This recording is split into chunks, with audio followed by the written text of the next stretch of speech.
Okay, and I'm going to mute all. If you want to mute yourself and then introduce Scott. Or I can maybe unmute you. Oh, you're muted.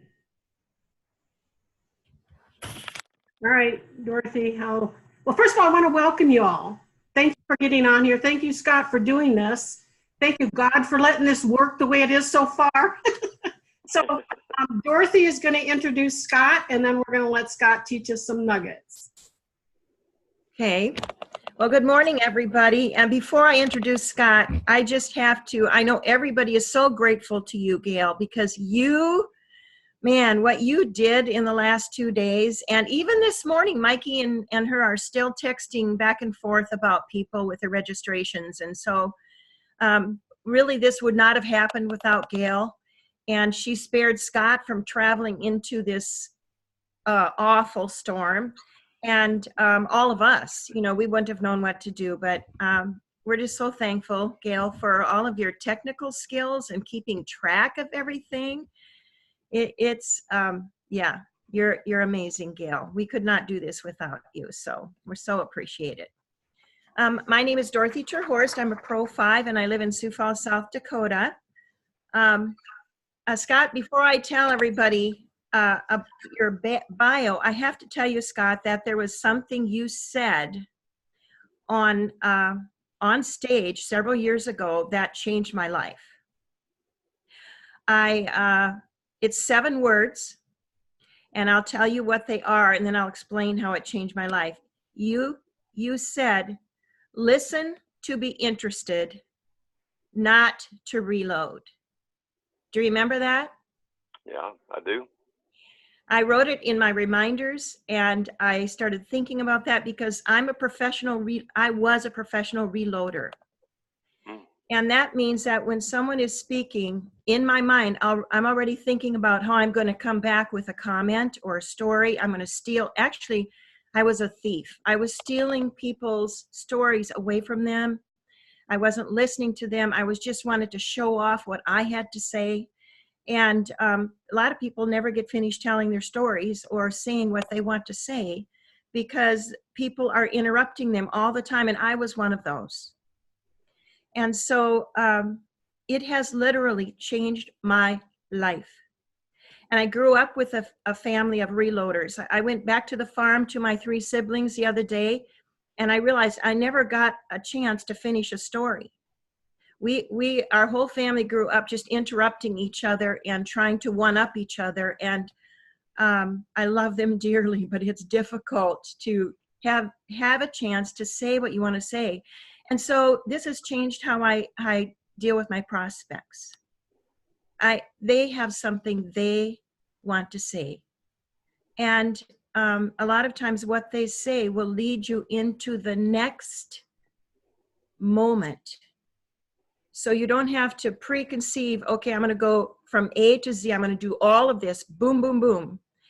Maybe that God wants you to veer off a little bit and hear something that will ring in your head like, oh, that's what they need. That's what they're looking for. And they feel like I want to listen. And just the other day, I found a verse in the Bible, James 1:19. Everyone should be quick to listen and slow to speak. So there you have it. We've got it even in the Bible. And so I want to introduce you. I'm so glad that you are willing to do this for us, even though you couldn't come. And here's your bio. Scott Satterfield is a first-time network marketer and now a Pro 9 in LifeVantage. Scott and his wife Linda were some of the pioneers with a distributor number of 480 and the first east of the Mississippi. He says he made lots of mistakes, but they never quit, and they learned firsthand why to dig the well before you're thirsty. Scott now enjoys the freedom of residual income raising Ella, Allie, and Jack on a lake in Indiana, and they love to travel almost as much as the Poes. So we thank you so much, Scott, for doing this. Oh, you're very welcome, and thank you for the introduction. And that's an awesome message, because because I fell in a little bit of that category as well, like listening to reloads. So that was a good lesson for me, and something I think I'm still learning every day and trying to get better at. So that's and with even today, you know, I've got a few things I'd like to share with you, a couple nuggets, but I want you to also maybe be thinking of a couple questions and things that maybe I can answer for you guys that are here on the call. And you know, I want to talk about what's important to you guys and where you guys need help. And it's kind of odd. Yesterday I was at I took my kids to the Trons Museum, and there was this awesome painting. I don't know if I could share it from my phone or not, but I took a picture of it. And it was this big owl, and the saying under the owl was really cool. It was a picture of a painting that was done, like a mural that was done outside in Greece, and the caption or whatever under the painting was "Knowledge speaks, wisdom listens." And I was like, you know, how apropos is that? How important is that? That you know, and I met an old farmer guy one time. He always said that. He goes, you know, he goes, if he goes, the fool talks a lot because they tell you everything they know, and if I'll listen, I know everything I know and everything they know. And that's a lot to that as well. I probably messed up his quote, but basically the gist of it is by listening to people, you can find out what's important to them, and you'll get to learn a lot more. You know, if you do all the talking, then you don't do much learning. But man, I'm excited to be here this morning, and yeah, I want to echo Dorothy's sentiments too. Thanks for all the work that the hosts do to put this on and keep it going month after month. You guys do a ton of work. I know and appreciate it because we were the hosts for a long time. We were the hosts before there were hosts. Like I said, we got in the very, very beginning. And don't use it as an excuse to, some people are like, well, no wonder you had success, right? You were first. And let me tell you, if I ever had to do one of these again, I wouldn't want to be first, because when you're first, you get dropped in the middle of the forest and you're the only one holding an axe, right? You got to chop down all the trees yourself, got to pave the way, and there's nobody to look to the right or the left about who's going to help me. In fact, that was one of my big lessons in LifeVantage, and a lot of you guys are leaders, really. A lot of you are pioneers in areas with small teams. Maybe you don't feel like you got enough help around you. Maybe you don't feel like, you wish you could be in a bigger city or a place where people were doing more meetings for you, things like that. But let me tell you, there's a lot to learn, a lot of blessings that come from having to figure it out on your own. Because I grew into the type of leader that I needed to be because I didn't have any leaders around to lean on. And my wife, Lynn, and I, we did this kind of together. She'd done some Mary Kay in the past, but a lot of different animals than this. I'd never done network marketing. My background, I worked grew up here in Indiana, worked in a factory, did get a degree and went around, did some different things. I worked in South Carolina for a little while. So if you're wondering why I sound like Elvis, that would be why. That stuck to me while I worked down in the South. And I moved out to Colorado, met Linda. We got married a year or so later and moved out to Indiana and started raising a family. My kids now, they're 11, 13, and 15. Ella's been doing some driving, and things have changed. The dynamics around home are way different than when we got started. When we started, our kids were 4, 2, and 1 year old, and we weren't looking for a new project, right? We weren't looking for something to jump into.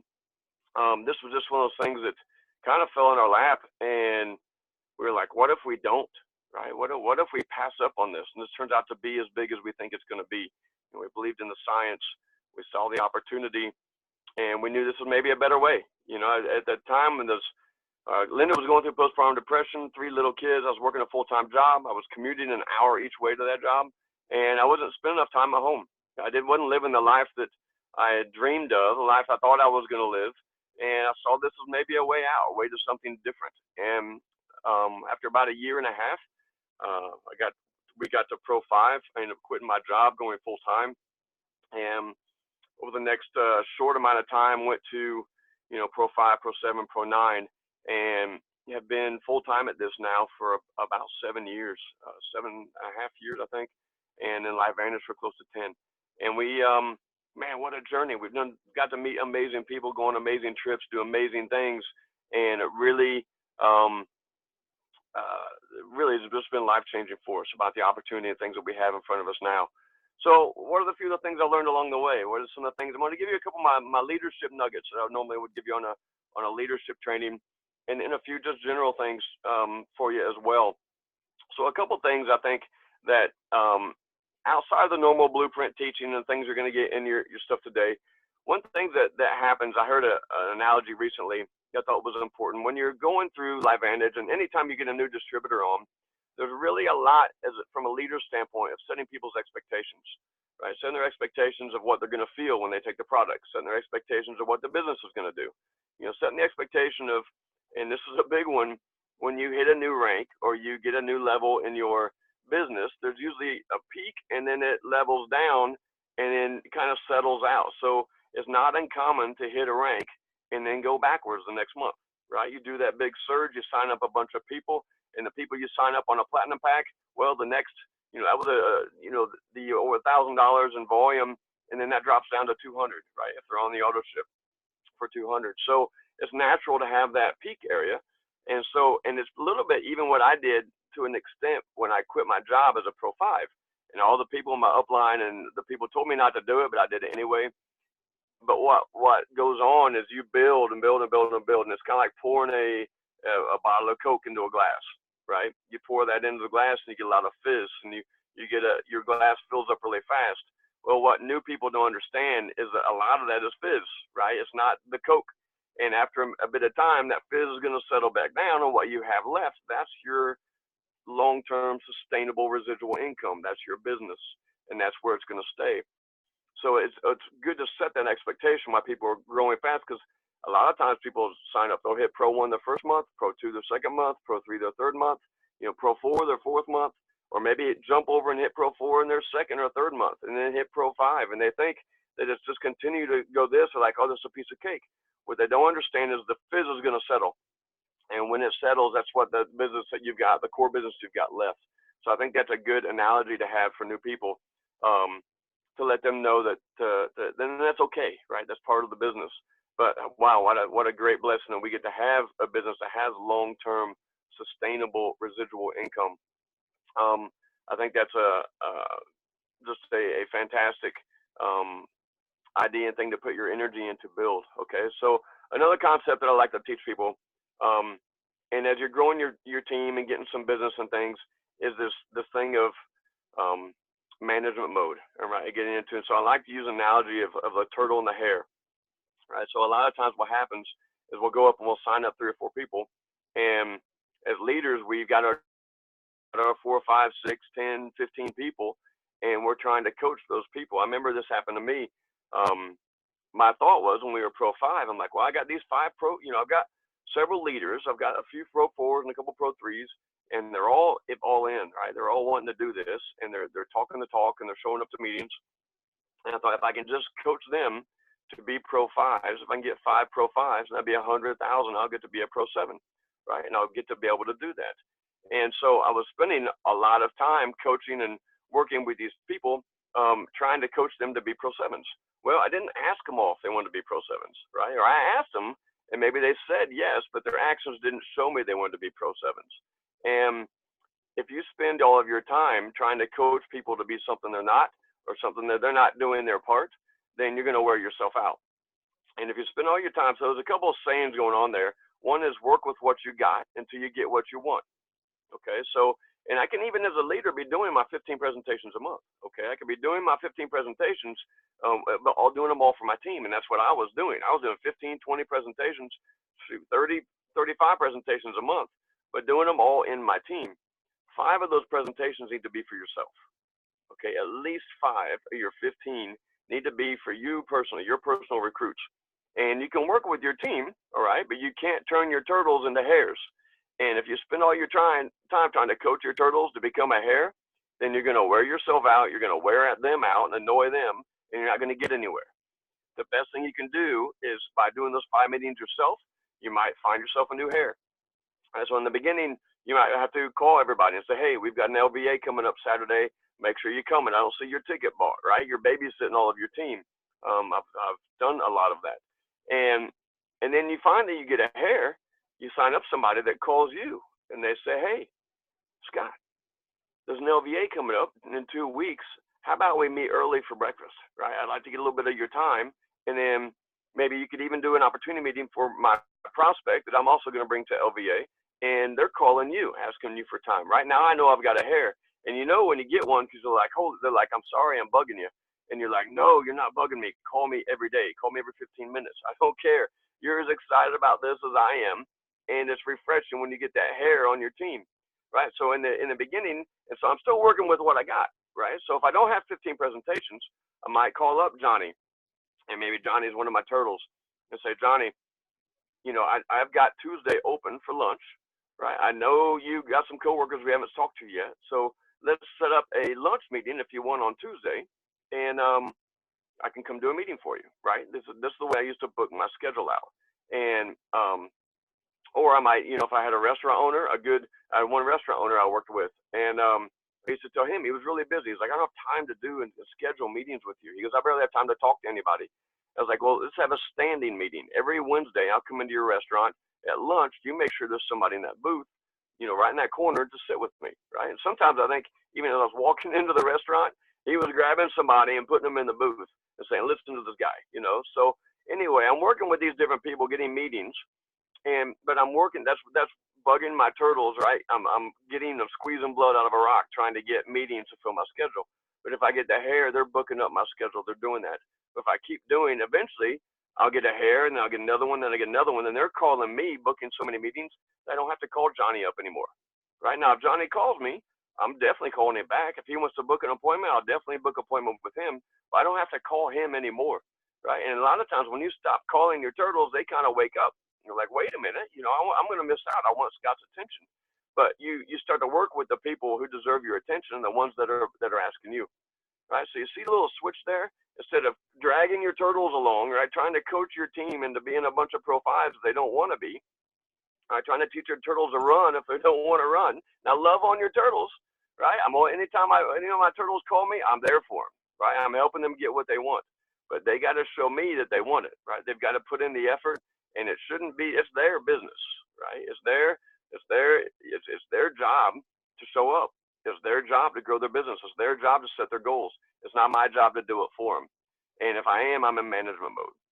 So I'm trying to find people who want to be self-managed. You know, it was Big Al that said once, our job is not to motivate people. Okay, our job as leaders is to find motivated people and help them get what they want. And that will save you so much time in this business. All right, if you stop trying to motivate your team and instead go find motivated people and help them get what they want, your life is going to change, because it's real easy to get bogged down. And look, it's easier for me to call my team, right, and manage my team and do that. And everybody gets in that management mode, but it's way easier for me to do that than it is for me to go out and recruit new people, right? But if you find the new people, that's where the speed is. That's where the big growth is. And a lot of times it wakes up some of your people that you've been managing. So I think that's a key thing, and work with what you got, okay? If all you have is a team of turtles, then work with them, love on them, make appointments with them, but keep recruiting to find the hairs. So you work with what you got until you get what you want, right? Until you get a team full of hairs and you're all running full speed, and you can be loving on your turtles and helping them out as much as they want. But when I worked in personal development, one time I volunteer and do these coaching classes for like a landmark type thing. And the main guy taught me once. He goes, what you do is in a group, right, in a group setting, you find your fastest race cars and you teach them to go faster. You don't spend all your time coaching the slowest cars. You coach the fastest cars, because as they go faster, they're going to automatically raise all the track speed overall. All the cars will start to go faster if you coach the fastest cars to go even faster. If you spend all your time on the slowest cars, then nobody goes any faster than the fastest cars. So I hope that makes sense. But that was a key thing for me too, in that teach your faster cars to go faster. All right, does that make sense? Not necessarily so eloquent, but whatever. So that's a couple key lessons I think from leadership standpoint. Is don't get into management mode, right? Don't be recruiting 5 people for yourself, all right, and then do the part where you're coaching your fastest cars to go faster, all right? And don't get bogged down with the people that are so needy on your time. I remember one person in particular, she was always wanting her personal time, right? And she said, I just need one more breakfast with you. I just need one more, shot in the arm, whatever. And finally, I was proud. Linda told this lady one time, she's like, look, I can only meet you for breakfast if you bring a guest. If you bring a guest, we'll do an opportunity meeting, and then, we'll do some talking and answer a few questions afterward. Or let's talk in the car, but I can't meet with you again without a guest present, because all of our meetings were booked up with guests present, and that's what we want. That's the money-making activities, right, is doing that part. So those are a couple of my key things. One last thing I'll throw out there with this is something I learned recently from Larry and Taylor Thompson. And it's the 80-15-5, and this goes big time to the leaders and for you future leaders, right? If you're on this call, you're a leader, right? You're taking initiative, you have a team, and you're doing this, and it's an easy mistake, and I've made this mistake often, to only, again, this kind of goes to trying to coach the fastest cars, all right? This is maybe there's a mesh in between this and what I just taught you. So the 80-15-5, 5% of your people on your team, all right, if you got 100 people on your team, 5% of them want to go crush it, right? They want to make $100,000 a year. They want to make $1 million a year. They want to go crazy, right? If 15% just want to make $5,000 a month, right? If they can make $2,000 to $5,000 a month, they'd be real happy, right? That'd be a game changer for them. And they don't really want to do the work to make 100 grand, 10 grand a month. They just want to make $2,000 a month.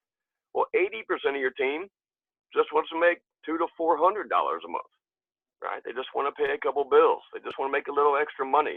They don't have that crazy, pie in the sky mentality that they want to be rich, right? They just want to be comfortable. They just want to pay a few extra bills.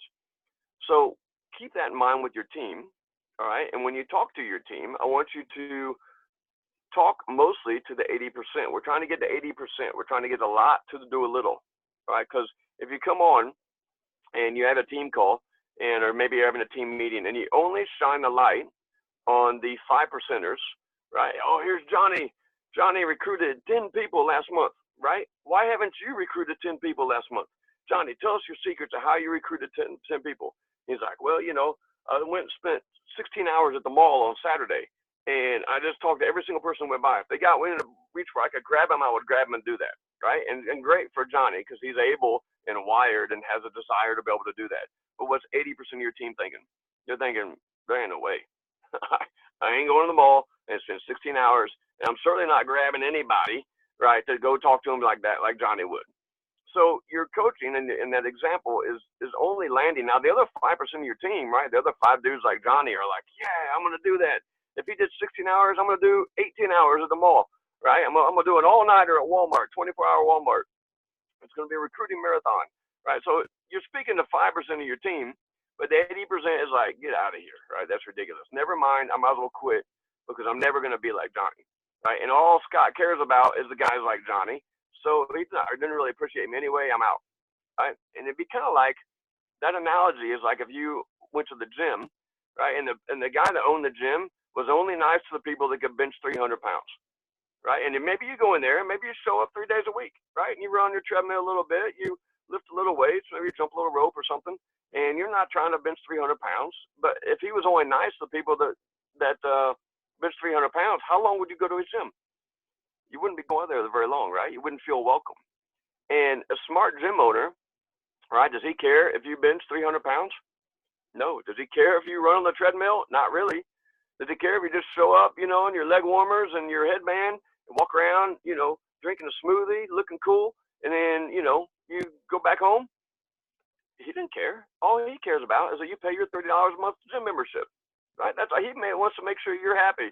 He's like, hey, Scott, thanks for showing up to the gym today. I'm glad thanks for being on auto ship. Thanks for paying your dues. Dude, you get some new leg warmers? Those are fresh, dude. You're looking sweet today, right? That's all he cares about, is that you're paying your $30 membership. So the 100 people that get on your call, right? If they didn't recruit 10 people last month like Johnny did at the mall, shine a light on them too, right? Shine a light on Timmy. Timmy recruited his first person. He's been in the business for 3 years. He's been loyal and auto ship.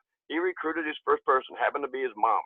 Right? I might put him on my call and be like, hey, Timmy, look, check Timmy out. He just signed up his first person in 3 years. And yeah, it was his mom. But Timmy, tell us, how did you get the courage to talk to your mom? How did that happen? Right? What was the story behind that?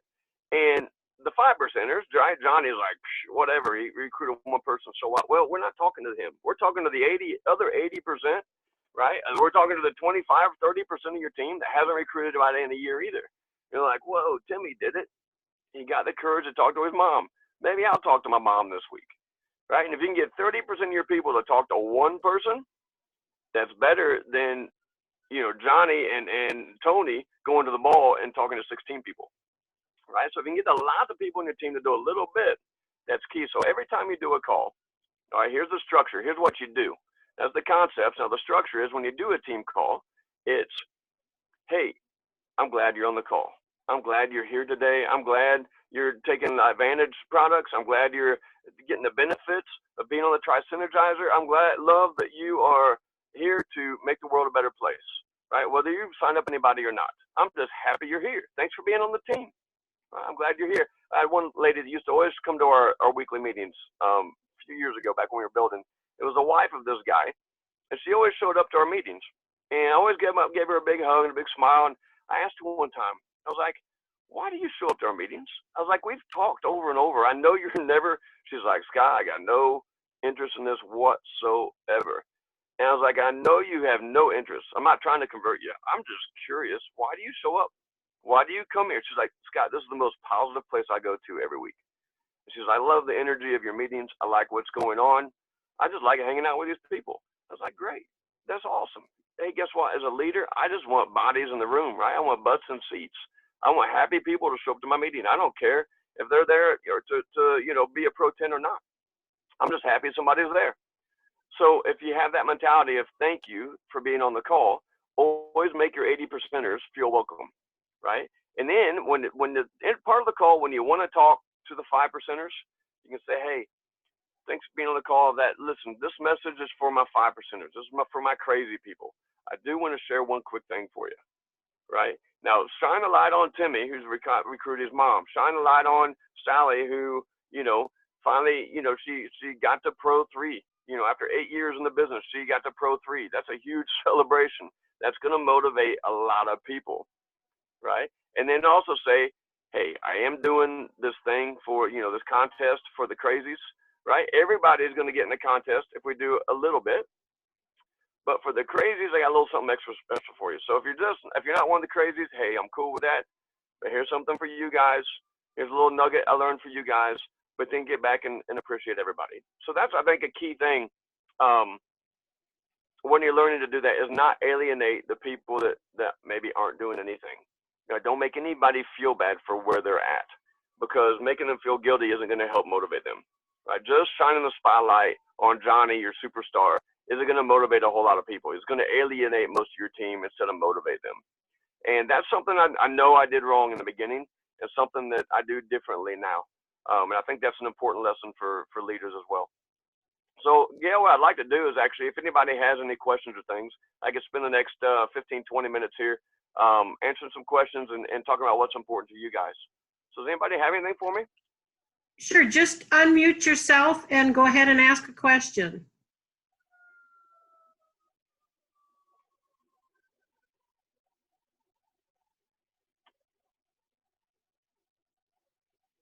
And it can be questions about meetings. It can be questions. Don't ask me any medical questions because I'm not a doctor. I don't even play one on TV. So that's really not my forte.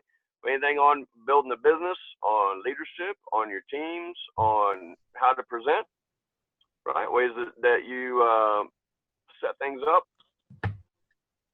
So I'm kind of new. Can you hear me? Yeah, I hear you. Fine. So I'm new, and I'm going to keep myself kind of a ghost.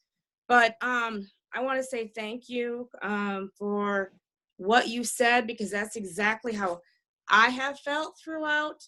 Like, I was taught, go for the hares, not the turtle. And it was very hard for me because my growing up was kind of like what was said in the beginning, that you steal the conversation, and our siblings and my parents, the same way. You would talk and then you wouldn't finish. It would be like you were so stealing. And man, when she said that, it was just like, hammer on the nail, it was like, holy smokes, because I'm also a country raised girl, and all of just everything. I'm so glad the Lord directed me to listen today, because I've been kind of staying back, because I'm like, you know what? People I was raised with, they don't have a whole lot of money, and they started in on it, and then they all kind of followed. They just kind of fell out, and I started feeling like I was going to quit. And then now this has happened, and I feel it's a calling from the Lord saying, don't give up. So thank you so much for saying it's okay to value your turtles as well as your hairs, and then to stop and point to the one who is your turtle, and then say, hey, to all my hairs, stay on the phone and talk to them and give them, I don't know, like encouragement, or give them, like a bonus, or say, hey, like you just said, hey, you do this, I'm going to give you this. So I just want to say thank you for that great information. I think you've helped a whole lot of people. I know you've helped me. So thank you again. I'm glad you're safe. I'm glad you're there. I'm glad they made that call. It is really horrible here. So I'm glad you're safe, and God bless you for everything you've done for everybody. Really, truly. Okay, I'm done. Thank you very much. I appreciate that.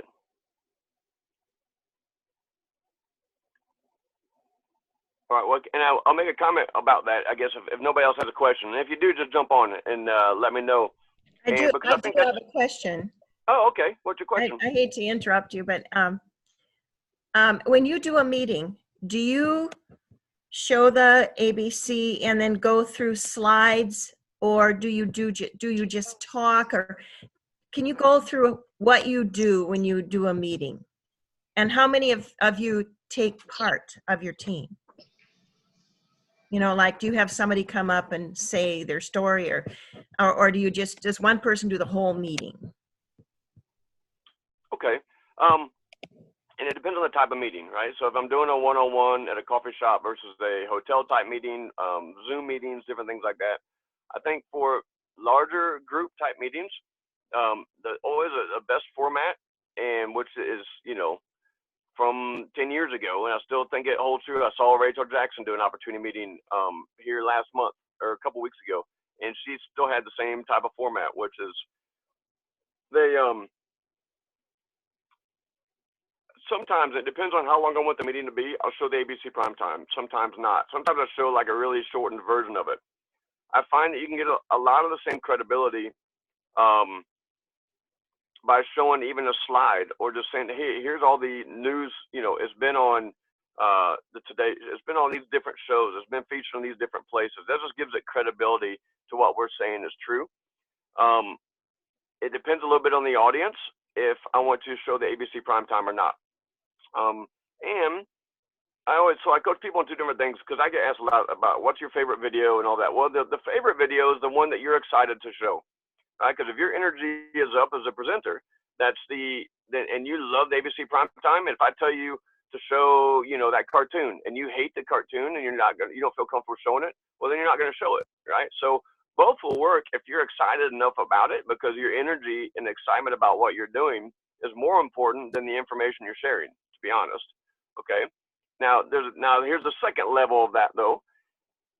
If I'm presenting to you or to somebody else, what I like is important, but if I understand and know what they like, because I've listened, because I've asked questions, that's even more important, right? So if I'm doing a coffee shop meeting, a lot of times I'll ask questions before I start talking. And the beginnings of my meetings now, especially, even if it's got just 3 or 4 people in a meeting, say you're at even a hotel or a Zoom type meeting, but there's 3 guests, I might take a minute and ask each guest why they're on there. Hey, I'm glad you showed up this morning, right? Well, tell me, why are you here, right? Why'd you take time out of your day to show up to see this information? Was it because Gail promised you a free hamburger, right? You're gonna go out to lunch after this. Is that why? Or do you have a health need, right? Do you have a financial need? Are you just an opportunist looking for the next big thing? But why is it? Why are you here? And that will save you. One, it'll save you a ton of time. And now I'm going to talk about what's important to that person.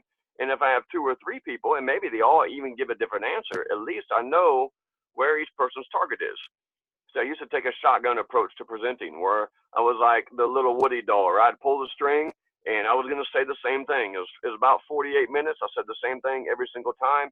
It didn't matter if the building caught fire and was burning down around me. I was going to finish my speech no matter what. Now, I can just do it in 20 minutes. If I find out that your main concern is health, right, and I ask you some more questions, why, and I find out that, you know, you've just been diagnosed with cancer, right, and you're trying to find a solution. You don't really care about paying your mortgage. You don't care about building a business. You're looking for something to help you. And now I can focus in on that because that's what's important to you. You know, later on down the road, I'll talk to you about being a distributor. But right now, let's focus on what's important to you. Conversely, if you can't pay your mortgage this month, right, you're looking, how do I put an extra $300 in my pocket now? Right, great. You say it works and you know, grows new limbs back and whatever, great, fantastic. I need to make some money, right? That's what's important to me. So if I find those things out, it makes a big difference about whether I pay the ABC prime time or not. Right? I still like it, and it's another tool in my toolbox.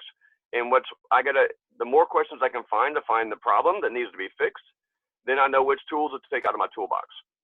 And before, when I did a meeting, I used to take all the tools out of the toolbox, right? It's kind of like, I use an analogy a lot of going to the buffet.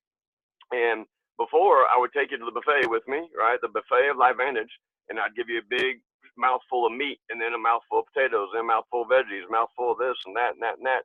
And maybe you don't even like meat. Maybe you're vegetarian. Right now, instead, and my meetings were 48 minutes. Now my meetings can be 22 minutes because instead I'll say, hey, here's the LifeVantage buffet. Let's take a walk. Right? You like meats? No, you're not into meats? Okay, cool. Well, here's some salads. Right? You like our sides? Check out our desserts. They're awesome. Now, what looks good to you? Which do you want to take a taste of? Let's start talking about that first. And that made a huge difference in how I do my meetings when I started asking questions, find out what's important to them. And then we talked about a part of the buffet that, especially now with all the product offerings and things that we have, it's important to them, right? So that's a key thing. Now, in the bigger meetings or bigger things, the more voices you can get involved, the better. Okay, so if I can do a meeting and I can have somebody else stand up and do a little, I call them like go quick popcorn testimonies, right? The testimony is not supposed to last 15 minutes. Right? If you're a guest speaker of mine in my meeting, I want your testimony's got to be 2 minutes. They don't need the whole story. They just need to know what was wrong and that you feel better and you're happy you took it. And then if you can get the more voices involved in doing that, 1 or 2, 3 product testimonies, 1 or 2 business testimonies, a little bit about the science, maybe a little splash of ABC or one of the other scientists and the universities, the patents, all those types of things that gives it credibility. And then then the meeting's over, right? Because it's really that your meeting is not the interview, right? The meeting is the resume. Right? When you write a resume, how long do you make it? Do you make it 10 pages long? Do you tell them your whole life story? No, you make it 3/4 of a page because you get 8 seconds to get that person's attention, and then hopefully get invited. Then you get in the good pile, right? So I got 8 seconds. I'm scanning through 50 resumes. They're either going to the good pile or the bad pile. Do I write a 10-page resume? No, I'm giving you the highlights. That's what the opportunity meeting is. It's giving you the highlights to hopefully catch your attention so you'll hang around for the meeting after the meeting. And the meeting after the meeting is where we do the interview and we find out if we got a match. Okay, so if you kind of keep that in mind, is the presentation is just the interview. Or I'm sorry, it's just a resume. And then the meeting after the meeting is the interview. That's when we get into the nitty-gritty of what's important to you. Hey, and I say this a lot, you know what? I could talk about this for hours, but if you'll tell me what's important to you and what the problem is, then I can tell you if we have a fix. Pretty simple then. And now I've got that person's attention because they've told me their problem. I've listened, actively listened. I've explained their problem back to them. I've connected with them, understand with them. And then I tell them, here's how I think this is going to fix your problem. Right? Here's how I think this is going to help. And I find that formula is very powerful. And my presentations got a lot more successful and a lot more, I saved a lot of time. Because some people were like, oh, this is network marketing, forget about it, I'm not doing it. I'm like, okay, well, thanks. I'm not here to talk you into it. Right? Our job is not to cure the blind. Right? It's to find people that can see. And that's very different when you take that approach. I was telling my dad this last night. He was talking about some things with LifeVantage. I'm like, Dad, our job is just to sift through people. And he was a tool and die maker growing up, right? So I was like, Dad, you're trying to find people who want to be a tool and die maker. There's a whole lot of people that don't. And you don't want an apprentice, right, that doesn't want to be a tool and die maker, right? You want somebody that is eager to learn the trade. Same thing with this. I don't want somebody that doesn't care about their health and try to convince them why they need to. Right? I want somebody that gets it, that sees it, and then they're motivated. I can help them get what they want. All right. Is there any other questions? I'm sorry that kind of went off track there a little bit, but I hope that was helpful. Yes, Scott, I got one. You know, my wife and I are super excited. We started LifeVantage not too long ago, probably 2 months ago, and you know, we're blessed. You know, it's helped me out tremendously, and you know, I got a long story about, you know, how I got involved in everything, and I just wanted to touch base and ask a couple questions in regards to, you know, meetings and stuff like that. You know, because you know, my wife and I want to definitely have some meetings, but we just don't know exactly, you know, what to start with. And I know you just touched upon that, but we were just wondering if it's better to have more team members involved, meaning, you know, team members as in, you know, up lines or down lines, just to have more success stories. If it's, you know, if people can take more advantage from that standpoint. Yeah, again, the more voices I think you have involved, the better, but don't let that hold you up. Right. So there was, you know, in the beginning, there was nobody around to do any meetings for us. Lynn and I did all of our own. We did a few 3-way calls. It's always better if you can have that third-party validation, especially, let me say this too. In doing your own meetings, say there's nobody around you and doing your own meetings, still use a tool. Okay. Even if it's a tear-off sheet, even if it's a recorded webinar, I could, you know, in fact, way back when, Skip Campbell used to do a webinar every Tuesday. And it wasn't interactive. It wasn't Zoom. You couldn't see him. It was just slides and him talking. And he did one every Tuesday. And there was one guy that built his business by having to his people to his house. He used to make chili every Tuesday, invite some people to his house. They would eat chili and they would listen to Skip's webinar. And that was brilliant, because to your best friends, to your family, to the people that love you and trust you the most, right? They love you and they trust you. They just don't respect you. So if the words come out of your mouth, they're going to judge them. Right? It happens to everybody. It's part of our human nature. So what I would recommend you do is invite them to hear a message. Your job, especially brand new, is the first lesson I ever learned, and it's probably one of the most important lessons. It's also the rule that people break the most, is you can't be the message to your friends and family. You are the messenger. You're to bring them to a message. So that being said, okay, maybe you live out in the sticks and nobody can come to your house to do a presentation for you, all right? Or maybe your brother-in-law lives in Texas, right? And you know, if you can travel down and grab somebody to go to a meeting for him, that's best, right? If that's not in the cards, and with Zoom these days, invite him to one of these Zoom webinars that are going on all the time, and invite him to a Zoom webinar so we can hear from somebody else. And then line up for the meeting after the meeting, right? And the Zoom call, after the Zoom call, get on a little 3-way call with you and one of your, you know, people in the business with you, and have them answer questions for your brother-in-law. And keep it simple, right? That's all we're doing. And it doesn't matter if it's a tear-off sheet. It could be a YouTube video. It doesn't even have to be a live Zoom. It's just getting their eyeballs on the information. And don't worry about the perfect way to do it. Just get their eyeballs on the information. Let it not be coming out of your mouth, right? So to get that third-party validation. And then when they have questions, just go ahead and preface it ahead of time. Hey, I know after you watch this, you're going to have questions. I'm going to have somebody ready for answers. Especially now while you're new, you've got a perfect excuse to be like, look, I'm not the expert, but I know an expert.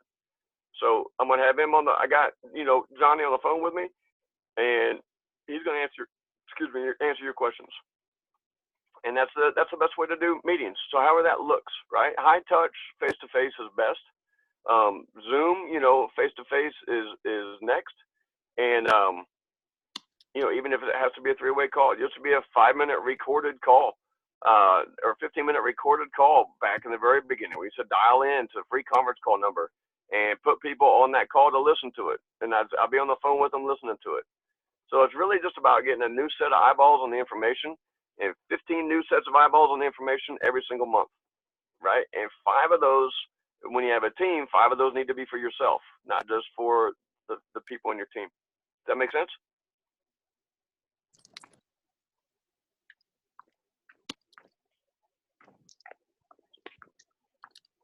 Hey, Scott, Or, go ahead. no, go ahead. No, if the gentleman wanted to say something, sorry. He's at work, so he may have gotten sidetracked. Okay, just real quick. This is Julia Mills. Scott, you're incredible always and just a huge asset to this company. Gosh, thank you so much. I'm calling in from North Carolina. I just would love to have this recording if it's possible. It's just fantastic. You know how to, in such a fun way, deliver just the key messages. It's amazing. So thank you very much. If we could have the recording, I'll post it up to YouTube and then share it back to y'all so anyone can use it. Oh, thank you. I'm sure that'll get shared. And did you have a question or? No, Okay. I really don't. I mean, one thing that I struggle with is, having people see the urgency of this. And, I'm pretty passionate about it. So I know that they just have to see and watch me. I do the timing, of course, S-curve. And, that's just so powerful for me, the economics of it. Under 150,000, worldwide, we're once in a lifetime. And with a NASDAQ video, I think that's just incredible. So it's just, people want to sit and think and they want to research and, just trying to find those hairs. So you just keep on doing it. But if you have anything in particular to share the urgency, that would be pretty cool. I think it's key. The urgency, I've been back and forth. It's funny. I had a discussion with this with one of my distributors because I think the urgency message is very, very important. And again, we're looking for people who are looking for something, right? We can't talk them into it. A lot of people are comfortable right now, right? We're on a 10-year streak of the best economy ever. So a lot of, and even I had a guy tell me once, he's like, this is an awesome opportunity. And it's funny because this guy actually was driving a shuttle. I dropped my Jeep off to get it worked on. This guy was driving the shuttle, and I just had a feeling. I'm like, what else have you done in your life? And it turned out he opened the first J.C. Penney in Indianapolis and managed it for 40 some years, and just was an incredible businessman, super successful. And he's actually driving. He goes, I'm just driving this shuttle bus because my buddy owns the Jeep dealership, and I told him he needed one. And we got he's a stubborn old German. We got an argument about it, so I'm doing it for free just to prove him wrong. So it was funny, and I was like, well, let's get together and talk business. And I love your opinion of what I'm doing. And at the end, we got to talking. He goes, this is incredible. I was like, this is awesome. I'm gonna love working with you. He goes, oh no, I'm not gonna do it. And I'm like, what do you mean? You just said it was incredible. He goes, it is incredible. He goes, but Scott, I'm retired and fat and lazy. And he goes, building any sort of a significant business takes work. And I'm honestly, this is going to be more work than I'm willing to put into it. And we had a good laugh about it. And some people are just that way, right? They'll get it, and they even see the urgency of it. But unless they have a need, they're not necessarily going to change their mind, right? And so you got to find people that are in a need to make a change. Now, there are a lot of people out there that are unhappy. Even though the economy is good, they're working too many hours. They've overextended themselves. Those people are out there. We just got to keep sifting and looking for them. So be excited, share the urgency, keep sorting through people looking for that urgency. Okay. And I know Pam Gordon typed in a question there as well about to what extent am I using Facebook? And I built this without Facebook at all. Learned a lot about it recently. I'm not as consistent as I need to be with Facebook. Facebook is kind of like advertising, where you need to be consistent with it. All right, advertising. When I own my own business, they say it's a commitment. You don't look for the first month after you place an ad to see what your return on investment was. It's the type of thing where people need to see it around. People need to see you on Facebook and posting and be consistent about it. When I post and do things on Facebook, I'm whitewashed on LifeVantage. You pretty much get on my page, you can't see that I'm part of LifeVantage. I don't put it out there for people. Just like my business card. My first business card in this business, I was so proud of it. I had little tiny logos of all the ABC primetime and everything else on it. I had patents listed. I had my name. I had 2 different websites you could go to watch videos. I had a QR code. You could scan it, and it would give you the whole presentation. And I was passing those business cards. It was a whole presentation on a little business card, and it got me nowhere, right? And what happened was, I meet you. You get on my business card. You go look on the website. You would find out I was in network marketing, and then never call me back. You're not answering my calls. Now my business card, when I carry one, just says my name and my phone number, right? And then what other information I want you to have, I'll write on the back, right? Depending on our conversation, I'll write pertinent information to do that. Same thing on my Facebook page. All you can find out is I'm having lots of fun, right? I enjoy my family. I'm living a good life, right? And I share some of the good with the bad. I'm real, right? So that's what I want to see, and that's what I would coach you about how to use Facebook. What's brilliant about Facebook, okay, aside from your posting, right? If you don't post hardly anything on Facebook, you definitely want to be putting off a good, so if I dig into your Facebook, if I'm creeping on you, I can see, wow, this person's a nice person, right? They're up to good things. And so keep the negativity off of there. Keep LifeVantage off of there. What's cool about LifeVantage is back in the beginning, right, when I went through my first 200 names, I was always joining like another group to play basketball with. So I had new guys in my pipeline that I could talk to in a few months from now.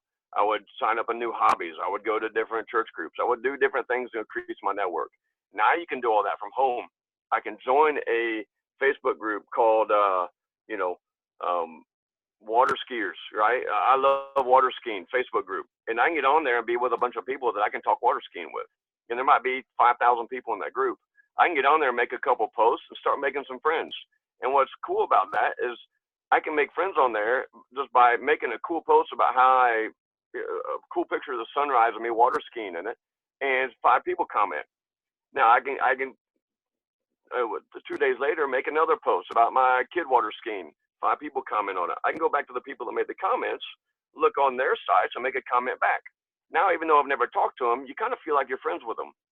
And then after a while, right, it's just like if I was going to a new basketball group on Tuesday nights. After a while, somebody might say something. I'm listening, right? I'm hearing say, hey, I just heard that, right, you were complaining to this other guy, your hours got cut, right? You know what? That happened to me once where my hours got cut, and I found something that can make a little extra money. I don't know if it's for you, but you might if you got your eyes open, you should take a look. Same with this. If a guy comments on my water skiing post, and that's something I would have to go to basketball to create that relationship and do that. Now I can make a couple posts on 10 different groups from my desk, and with some of my comments, or then I see where they've made a comment, their hours got cut. I can say, hey, I know you don't know me, but we've posted on a couple things stuff. I see you're in Arkansas. I'm trying to expand my business in Arkansas. Maybe you know somebody that can help. If you've got your eyes open, why don't you take a look at what I'm doing, and we can see if it's a match. Maybe you know somebody that we can help each other. And because we posted a couple times, we have a kinship, right? We feel a little bit connected. And so that's where I really think Facebook is magical, is because I don't have to go walk. I literally used to go walk around the mall and just look for people that look sharp, that I could compliment to create a conversation to open up into a presentation. Doing it on Facebook is so much easier because I don't have to go walk around the mall for 4 hours. You know, I used to take distributors with me, and we used to go walk around the mall and just wait for somebody to smile, and that's how I could put a conversation with them. This is much easier doing that on Facebook because now I can make a post, in a sense, talk to 1,000 people at once. The ones that are smiling at me are the ones that comment on my post. Now I've got a reason to start a conversation with them. Right, and it's always not stalking them. And it's like, if they don't watch the video, there's actually, Ray Higdon's got an awesome little booklet that has a bunch of scripts on Facebook and how to do that back and forth so that you can, and he always ends this thing, whatever he says, and it's no big deal. Hey, I'm opening my business in Arkansas. If you know somebody that's there, I'd love the chance to chat with them. If not, no big deal. Right, and if you're doing that 20, 30 times a day, right, if you're aggressive, okay, If you're not super aggressive, look, start trying to do it. Make it every Tuesday that you'll make a post, you'll reply to your post, and you'll go post on 3 other people's stuff. And maybe you do that for an hour every Tuesday. If you've done nothing in a long time, try that, right? That's not going to get you to Pro 10, but it'll get you some practice. It'll get you started. And if you can just do that, now you can be parts of lots of different groups, talking about lots of different things, but don't be afraid to ask. And I'm not of the ilk, right, where I'm not trying to be people's best friend. I'm not going to spend 6 months making a relationship with you on Facebook, learning all of your pets' names, learning what your birthday is, sending you a card, doing all that stuff, and then say, hey, maybe we could, because then if we spent 6 months being your best friend, right, and now you don't want to do my business, I can only maintain so many best friends, right? So I'm not wired that way. I'm pretty much, hey, we've talked once or twice. Hey, don't know if you're interested, but if you got your eyes open, I got something amazing. I'm not trying to be your best friend. And if you're not, no big deal, right? We can continue the relationship, the very casual relationship. I don't have to, just like the basketball dudes, I don't have to know their kids' names. I don't have to know his dog's name. I didn't have to go, to his son's softball game to eventually feel comfortable enough to pitch them the business, right? It says, hey, I know you're playing some ball. I noticed you rubbing your knee. I got something, might work, might not. Try the shoe on, see if it fits. Oh, you don't like these shoes? All right, don't try them on. Have a good day, right? And I'm going through just trying to shoe on, find people who are looking for some shoes first. Let them try my on, see if it fits. And if it doesn't fit, no big deal. And I'm going through looking for other people. So I got a question here from Dorothy. What are some of the things you do for follow-up? For follow-up, it's really just, once you got the information, hey, what do you think of the information? Where are you on a 1 to 10? And I do a lot of my follow-up in the beginning. I give people permission to say, I say, look, it's all the information. And it's not, hey, let me know what you think. Okay, don't do that. It's where are you from 1 to 10?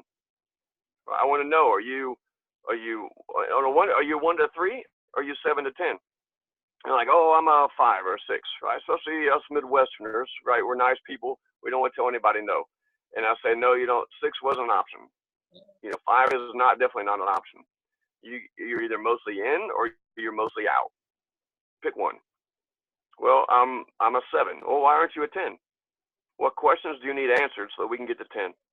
And you're going to sign up. Well, and that's when the objections start coming. Or they're like, I'm a 3. I'm like, okay, cool, you're a 3. Well, why aren't you just out? Are you trying to be nice? You trying not to hurt my feelings? You won't hurt my feelings. Right? Where are you? Well, I just got to think about it. All right, well, how long do you need to think about it? It's okay to say no. And then 3 days go by. I try to make an appointment to follow up with them. I say, look, and I tell them up front, like, look, I don't like follow-up. So I want to follow up with you. It's Monday. I want to follow up with you on Thursday. Is that enough time for you to think about it? When are you available? And usually it's like, when are you driving home from work? Right? So I'm driving home from work at 4:45, or let's say 5:45. Great. I'm going to call you at 5:45. Set an alarm on your phone. I'm going to set an alarm on my phone. I'm going to call you at 5:45. And that way you'll be in your car. You'll be on your way home from work. Please pick up. Let's have a conversation. And if you're not interested in not knowing to do it, just text me and let me know. And so I kind of try to drive the point because you save a lot of time rather than chasing. I hate chasing people around. And then I only follow up with them, 3 days later, a week later, and then I don't for a month. But I don't stop following up forever. Right? 2 months goes by, I send them a quick text. A lot of times I would send them a text if I know they're a Colts fan. I'm like, hey, those Colts are jamming, huh? And so I'll put them in my calendar to follow up every 2 or 3 months. And my follow-up isn't, hey, did you watch that video yet? My follow-up is a thought for the day. Hey, you popped into my head. Hey, I know you love, whatever, a bratwurst. I ate a bratwurst at lunch today. Thought about you. Whatever, some weird thing. Because a lot of times people will text back and be like, hey, and how's that pill thing going? And I'm just staying top of mind. So when something does happen and they're ready to try something, that they call me. Because they're going to call somebody. Whoever's top of mind is doing that. So that's what you're doing, is try to stay top of mind by following up. Somebody asked a question, how do you introduce the third party? A lot of times I would do it up front. We're like, hey, we get together, got some info. You said you got your you said you got your your eyes open. You want to see this opportunity. Great. On Tuesday, there's a webinar. Why don't we jump on there together? Or I'm going to send you this link right now for this YouTube deal. It's only 10 minutes. Check it out. And that's just the first step, right? And that's kind of the hook. Spend 10 minutes, watch this. I know you're going to have questions. I'm going to have people with answers. And I'll kind of leave it like that. And then so if I got you on the phone and you ask me a question, I'm like, that's a great question. Hang on a second. I just put you on hold. And then I call my third party that I've already got, I've already sent a text out to my third party team to 5 people that say, hey, I'm doing calls here in the next hour. Who's going to be available for third party? And then I go and do that. So does that make sense?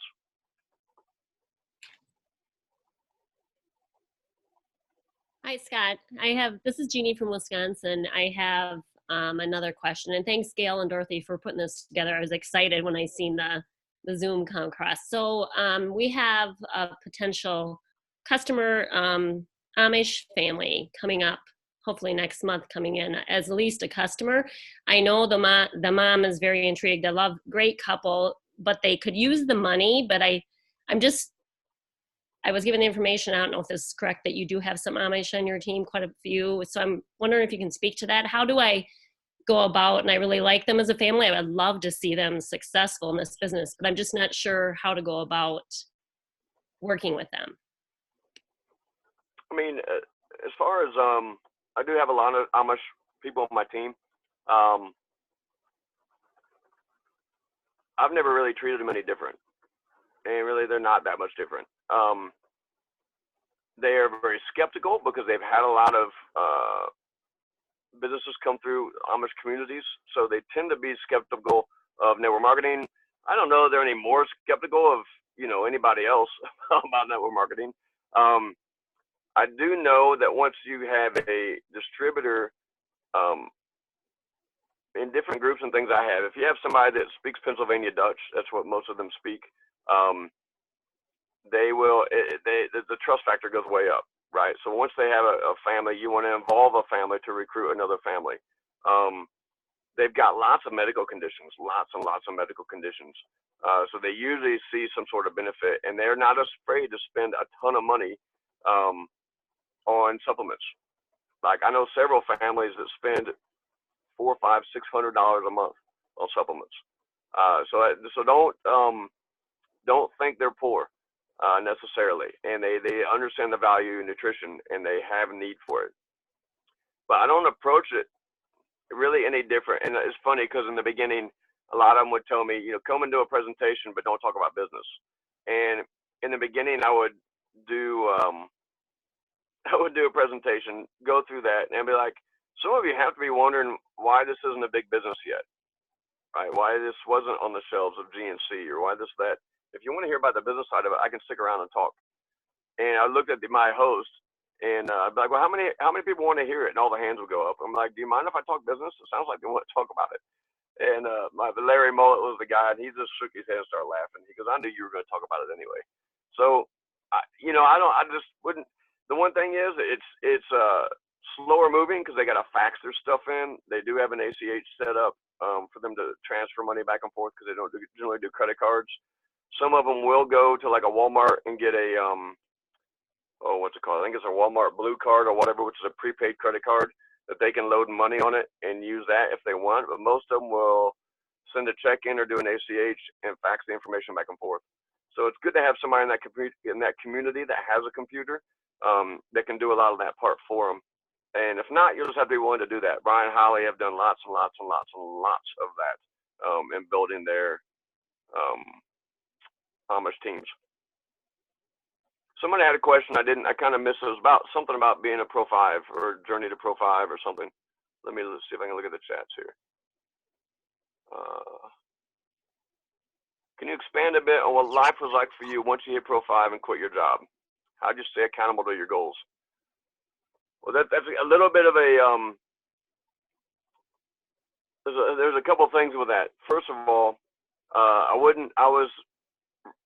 suggested not to quit when I hit Pro 5. I did anyway. I don't recommend it. and it all depends on what you're used to making in the income. I was making a decent income when I was a Pro 5. I was making about $2,400 a month. That only gave me about a 6-month window to hit Pro 7. I had some things going on in my business. I had just recruited like 5 or 6 new people. It was January, so I knew the business was going to grow a lot in the spring, and I rolled the dice. Thankfully, Linda has a high risk tolerance as well, and because I was like, look, if we're not Pro 7 by June, we're going to be living in a van down by the river. And she started laughing, and I was like, that's not funny. We're not kidding. We're going to live in a van down by the river if we don't hit Pro 7. So that was a huge way of keeping myself accountable, is to knowing not my kids weren't going to be living in my sister's basement because she was preparing for it. I found out later that to do that. So I'm good under pressure. I don't recommend you put yourself under that pressure. In fact, it's generally a bad idea because then you start to appear hungry and people can smell that on you, right?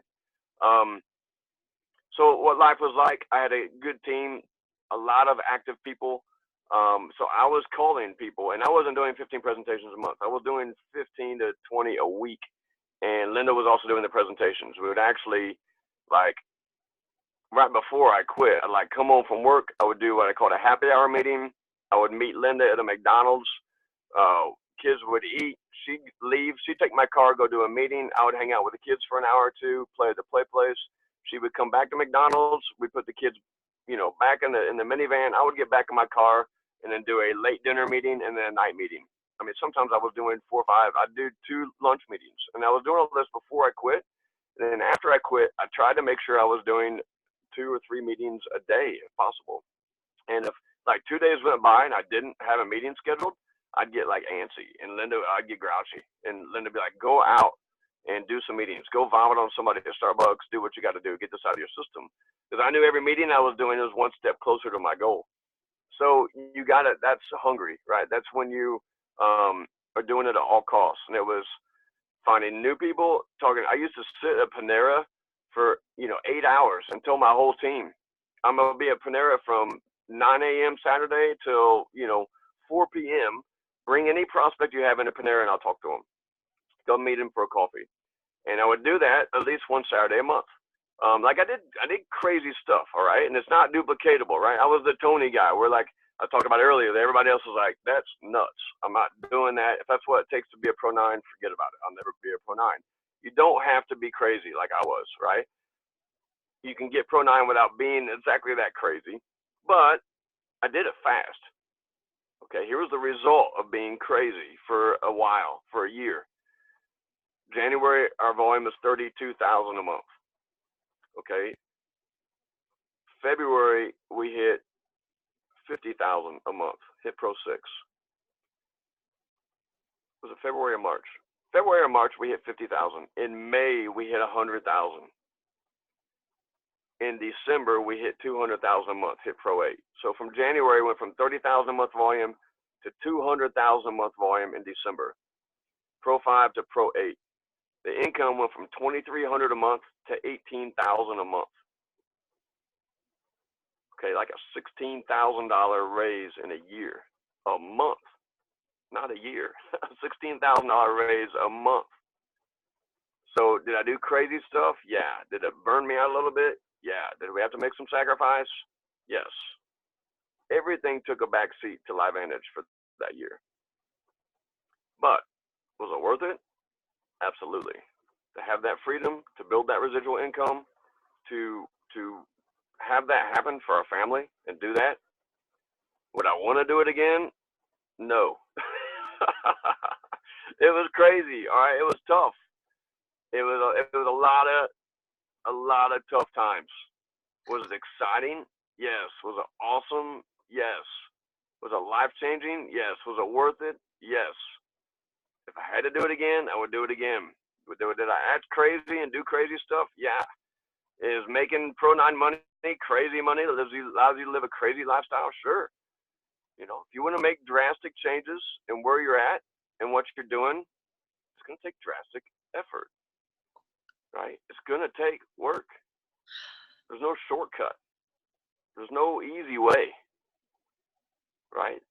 Your business is exactly where you want it to be, and nobody can do it for you.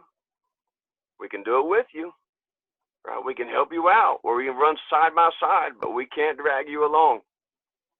Right? Nobody can determine your outcome in this except for you, and it takes effort. And effort is between you and you. I can't give you effort. I can't loan you some effort. Right? I can't put any effort in you. It's got to come from you. So I think I'll wrap it up, and I'll say this. I know you got it in you. And if what you want is bad enough that you're willing to do the work, the steps are here. The steps are clear. I never saw anything before like LifeVantage where the steps were laid out. And if you did the work, you could have the result. Right? If you stepped it up and did the things that you would do, followed your leaders, do what the blueprint tells you, and go around and around that circle over and over and over again, and keep doing it until you have success, there's nothing that can stop you in this. Man, if I can do it, right? Some guy from Indiana, never done network marketing before, sound like Elvis and goofy as heck, right? If I can do it, anybody can do it. And I did it with nobody around me, nobody to coach me, out here just swinging the axe by myself with my wife, Linda, who's amazing, by the way. And I don't know, we got to meet some good friends with the people away, but there was no stop. There was no, and if you're not that guy, right? All right, for the 80 percenters, you don't want to be that guy. That's awesome. Thanks for being part of the team. Make your $200, $400 a month and be happy. Go change somebody's life today. We've been given this awesome gift, and we have a chance to go change somebody's life. We have a chance to bless them with health. We have a chance to activate them in ways that they can't get through medicine and through traditional media. And the media is changing, the world is shifting, and we got the tools and we got the ways and means to help them do that. Right? And if you're willing to do it, if you're willing to step out of the box, get out of your comfort zone just a little bit, you can have that stuff that you want, right? The stuff that you say you want, the stuff you wrote on your goal poster this January. If you didn't, write some stuff on your goal poster and then get in the feeling of doing it and know that you can have it. And you got a team around that will help you do it, but you have to lead the charge. We're here to back you up. We got you back, but you got to lead the charge. You can go do it. And I know 100% that you got this, because LifeVantage has a better story than it's ever had. We got better marketing. We got better products. We got a better situation than we've ever had in the 10 years I've been involved in this. And you've got everything at your disposal, right? Just go expose some people. People are looking for this. They need it. They want it. You got an awesome team there in South Dakota, and you got an awesome company with LifeVantage. So thanks for having me on the call. It was awesome questions. Good team. I wish we could be face-to-face and in person, and maybe someday I'll get back out there to South Dakota and we can do this very soon. But thank you for being a part of LifeVantage and for rocking us out. Gail, thanks for putting this together and setting it up. And you guys have an awesome weekend. Thank you for your time. Thank you so much, Scott. It was Thank awesome. you, Scott. So good. Awesome. Appreciate you. Awesome. Thanks, everybody. Take care. Thank you, Scott. Appreciate you. Thank you, Gail and Dorothy. All right. Stay warm. Thank you, guys.